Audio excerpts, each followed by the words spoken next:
secondary in the Bears system. Even though with the extension, I would say he's on the hot seat. Yeah. There's no way around it because I'm sure Todd Bowles and Mike McCagnon are sort of on the hot seat, even though they got extensions. I would say Bowles more than McCagnon. I would agree with that. I'm just saying they're both on the hot seat. It's lukewarm at this time. McCagnon's is at like, I don't know, 40%? I'll say like 10%. Bowles is at 99% for me. Really? Okay. I can't stand Todd Bowles. He's the worst head coach in the NFL, for God's sake. You're not in the minority at all, unless you're Dom. But my God! Honestly, it just split down the middle. Didn't Tony Romo say on Sunday that the Jets quit? Didn't he say that, or am I misremembering that? I couldn't tell you. I didn't recall that, but I wouldn't doubt it if they did, to be honest. I mean, some of those games, they did look lifeless. Their last 4 games, they scored a combined 32 points. That is 8 points a game, and this guy's the head coach. I don't understand. You're going to be mad. I am going to be mad. Marvin Lewis to remain Bengals head coach, signs 2-year extension. Oh, my God. Mike Brown is the most loyal guy in the world. I want to work for him. I'm serious. I want to work for Mike Brown. He'll never fire you, yeah. Yeah, I mean, I could commit bloody murder and still have a job there. Sweet mercy. Can I just touch on something with the Jets-Patriots game in Week 17? That was the perfect opportunity. That game was out of control. Yep. It was out of reach. That's when you should have put Hackenberg in after the half. And you know what Bowles said when a reporter asked him if Hackenberg will play? He said no because Petty's having a good game. Oh, what's a good game? Todd Bowles knows about as much about an offense as my dead grandmother. He's without question worst head coach in the NFL. I mean, God, you know what? Before I go off, we're going to take a quick break. Don't go anywhere, because we'll have an exclusive interview with Bill Kantz coming up next. He's a former offensive lineman and the author of When the Lions Roared, Joe Paterno, and one of college football's greatest teams. It's coming up next on Beyond the Game on the Voice of Nassau Community College, 90.3 WHPC.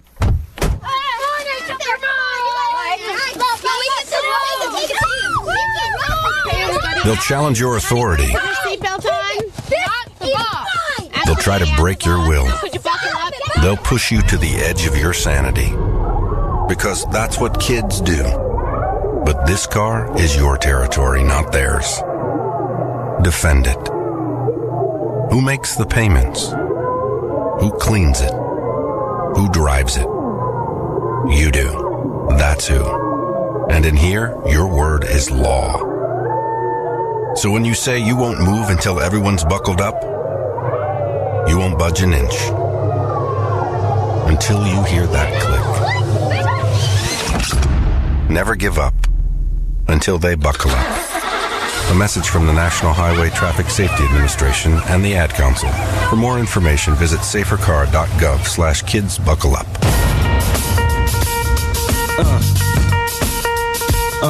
Yeah. Hey, check it out. I'm gonna need you to turn up your volume.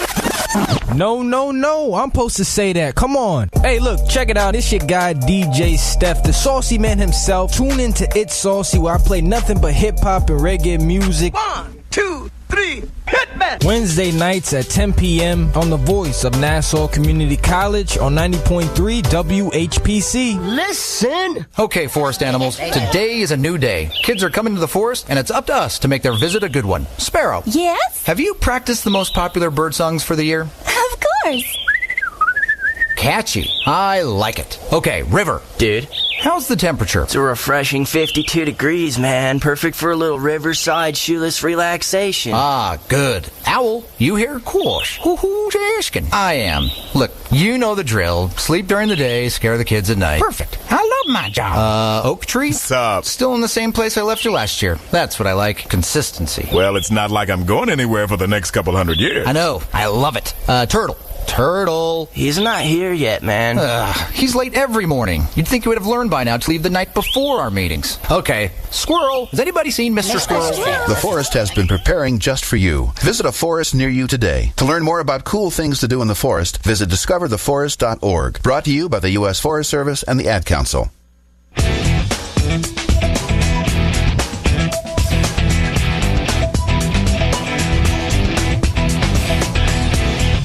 You are listening to Beyond the Game on the voice of Nassau Community College, 90.3 WHPC. I'm Jacob Volk. Sitting across from me, Eric Fischetti and Joe Ardita, and we are fortunate enough to be joined by Bill Kantz. He's a former offensive lineman and the author of When the Lions Roared, Joe Paterno, and one of college football's greatest teams. Bill, how are you? Gentlemen, good afternoon and Happy New Year to all as well as your listening audience. Yes, absolutely. Yes, Happy New Year. So what exactly is your book about? I'm sorry, say that again? What exactly is your book about? The book, When the Lions Roared, chronicles the exploits of Joe Paterno's first ever national championship team. I was privileged to be part of that group. It also presents, hopefully, a fairly compelling argument as to the book's subtitle, which is one of the greatest college football teams of all time, as well as myself and my teammates provide some recollections of Joe Paterno as a coach, as a leader of men. I believe this book not only appeals to Penn State football fans, but all college football fans in general. It's about the 82 team. We had a 35-year reunion of that team earlier this fall up in Happy Valley, and from the reviews I've garnered on Amazon.com, folks seem to believe it's a pretty entertaining and insightful read. All right, sounds good. Now, what can you tell us about Joe Paterno? Yeah, the man had an influence on a lot of people's lives.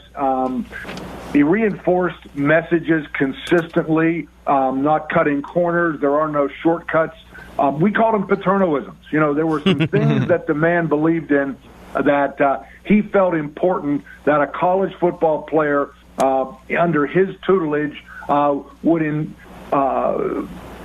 have the total college experience, that it wasn't just about being on campus for 4 years reporting to the training room every day and getting ready for practice.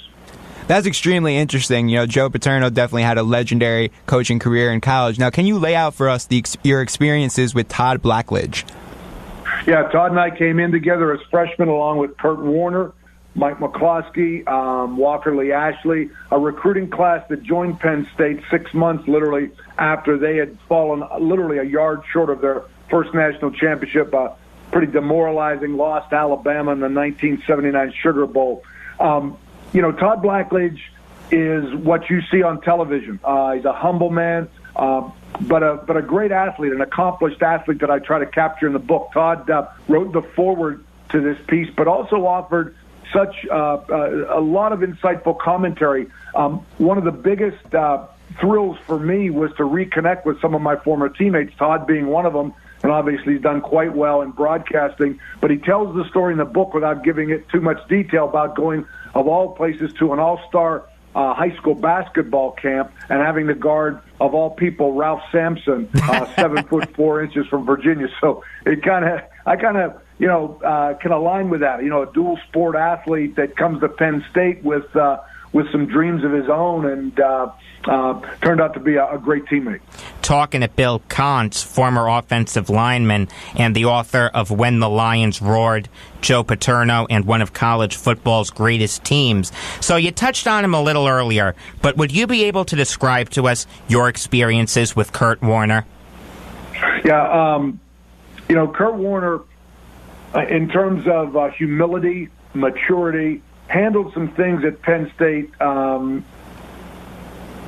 probably far better than I or anyone else that age could have done so. In 1982, we had a lot of we were at a graduation class in '81 with guys like Sean Farrell, Mike Munchak, Jim Romano, Vito Cap, guys selected very high on in the early rounds of the draft. So we had a lot of rebuilding to do, especially on the offensive line.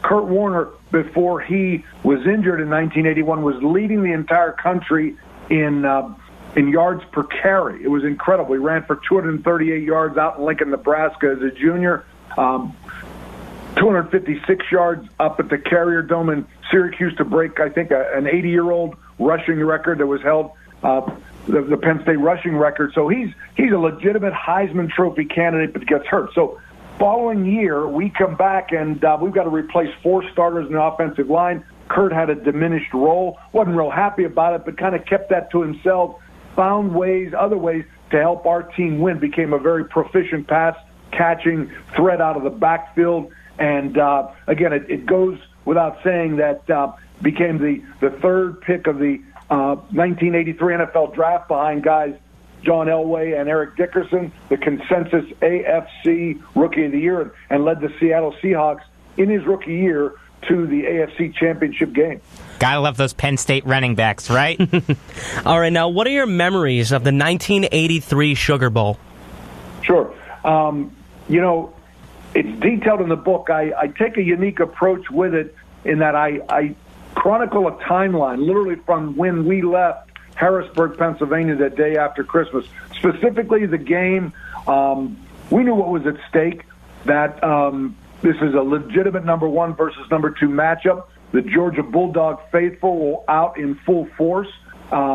We came in with a little bit of a chip on our shoulder, knowing that several Penn State teams had finished undefeated, yet had not been awarded a share of the national title. But, yeah, we were coming in with an offensive arsenal. I mentioned some of the players we talked about earlier, and we had a very balanced offense. I don't know that Georgia really ever had a scheme that could quite figure it out. So they slowed us down a little bit with a lot of blitzing and so forth, but you can't just let guys like Todd Blackledge, Kurt Warner get their hands on the football and not expect something.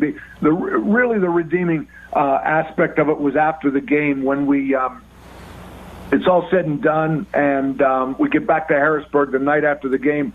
We land in the airport. It's around dusk. There are about 5,000 fans on the tarmac at the Harrisburg airport. We've got a 90-mile bus ride back up to State College, and that ride in the darkness, how cold and frigid, we realized this kind of weather we had, literally that same night. But there were people from every small town in southeastern Pennsylvania lining Route 322 and waving their number 1, having their fire engine going and so forth, and just cheering us on. It was like a 90-mile parade.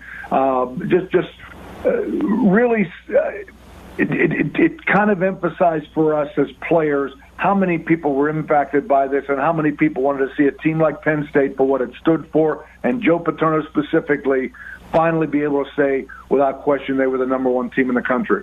That's very insightful. And, after winning the title game in '82, you and your teammates and the entire state of Pennsylvania riding high in good spirits. Can you tell me what your experiences were regarding the 1983 NFL Draft? Yeah, fortunately, the USFL had just begun, so some of my teammates found themselves literally the day after they got back from New Orleans in the Sugar Bowl, having to board a plane and go to a USFL training camp. I myself had been invited to, at the time, there were 3 different scouting combines, one down in Tampa, one out in Seattle, and one up in Detroit. So, you prepare for that. But, the aftermath of winning a national title, the local town of State College, Pennsylvania, it was just a great, feeling of euphoria and joy.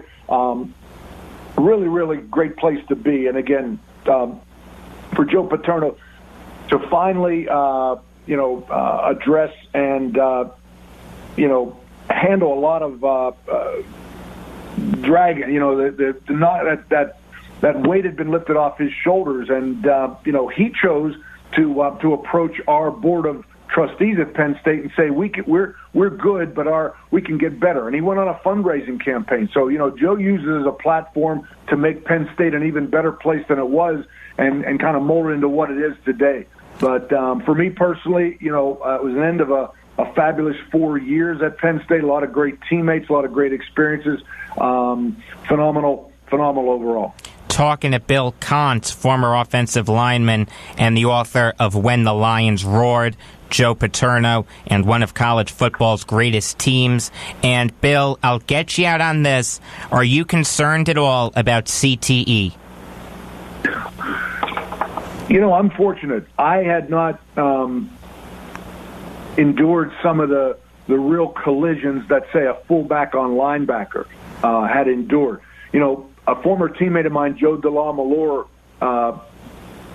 probably summarized it best, is that the wave of NFL players that played in the early 70s were guinea pigs to some degree. They were playing on rock hard AstroTurf, playing with suspension style